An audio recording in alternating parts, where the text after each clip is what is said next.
Sadhguru Nath Maharaj Ki Jai, and welcome to Jagadambe Reads the Holy Books of India, Mahabharata556. As you may remember, sweet music was in the air when Bhishma ascended. The sky was filled with it. A cool breeze blew, laden with the perfume of 1,000 celestial flowers. The earth was cool and pleasant. The heart of everyone was filled with a strange peace when the soul of Bhishma went on its journey to the heavens.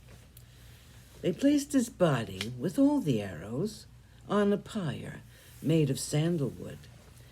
Yudhishthira and Vidura wrapped the body of the great man in silks and flowers.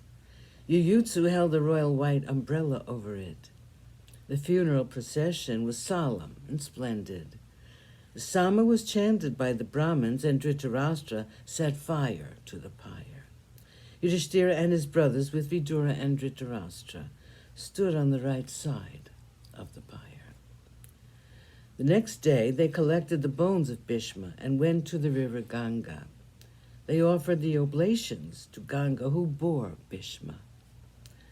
The river stopped flowing. Ganga rose up from the river and came ashore weeping and lamenting her child. She looked at all the many who had assembled there and said, "My child is dead.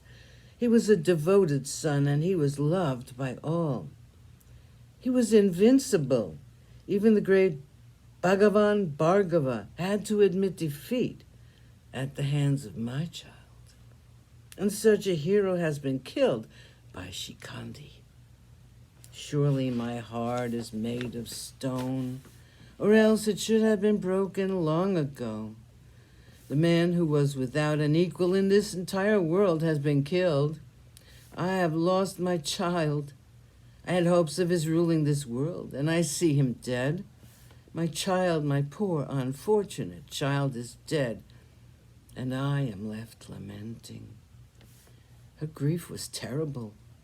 Krishna went near her and said, "Weep not, mother of the world. Your son has gone to the world to which he belongs.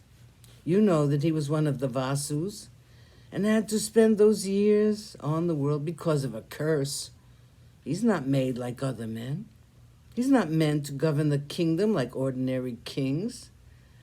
Do not grieve for him. Do not let your human affections cloud your wisdom. Your son was a god, and he is again one with the gods. There's nothing here for you to grieve. Rejoice that he has at last been released from the curse to live on the world of mortals." Ganga disappeared from their sight, and the river resumed its flow. It flowed placidly on, as it had been flowing since the beginning of time. With sorrow and gladness blended in a strange manner, they all returned to the city of Hastinapura. Chapter 13. Krishna returns to Dwarka. Try as he might, Yudhishthira was not able to forget the past. It was burning him day and night.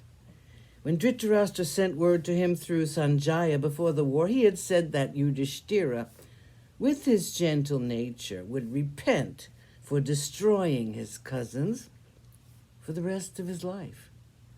He spoke the truth. The state of the king was causing them worry. Dhritarashtra, forgetting his own pain, tried to pacify Yudhishthira. Krishna, too, joined in the entreaties of the old king.